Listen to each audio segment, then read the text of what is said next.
ఏంటమ్మా? నాకేమీ అర్థం కావటం లేదు. మా పెళ్ళైందని ఎవరికీ తెలియదండి.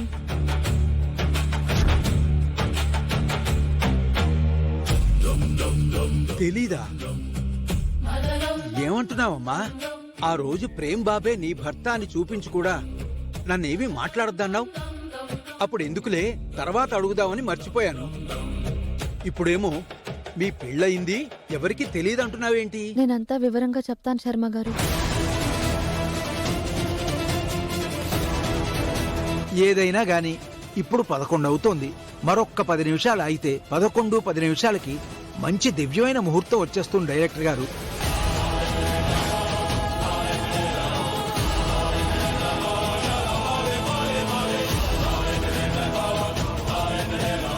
నేను నీ మెడలో యాడ్ షూట్ కోసం కట్టిన తాళిని వీళ్ళంతా నిజమైన తాళి అనుకుంటున్నారు. నువ్వు అదొక నటన పెళ్ళనే నమ్ముతున్నావు కదా? అలా అనుకుంటున్న ఆయనకి మనకి పెళ్ళైపోయిందని చెప్పలేకపోతున్నాను. అలాగే ఈ తాళిని తీయలేకపోతున్నాను. శర్మ గారు, 3 ముళ్ళు వేశాక అది పెళ్ళనే కదా అర్థం.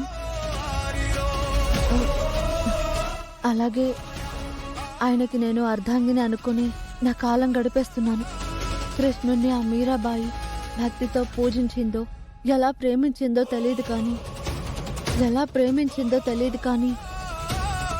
నా ప్రేమ బాబు మీద నాకు ప్రేమ, గౌరవం, భక్తి ఉన్నాయి. చివరికి నేను ఎలా మిగిలిపోతానో తెలియట్లేదు. అమ్మా చామంతి, ఈ ప్రపంచంలో ఏ ఆడపిల్లకి రాని పరిస్థితి నీకొచ్చిందమ్మా. ఒక్కొక్కసారి ఆ భగవంతుడు విచిత్రంగా ముడిపెడతాడు, విచిత్రంగా పరీక్ష పెడతాడు, విచిత్రంగానే పరిష్కారమూ చూపిస్తాడు. నీ మెడలో పడిన 3 ముళ్ళని చిక్కుముళ్ళుగా కాకుండా ఆ దేవుడే మార్గం చూపిస్తాడు.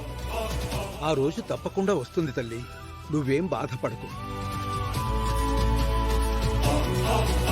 నా అంతా డీదే. కార్యక్రమం మొదలు పెడతారా?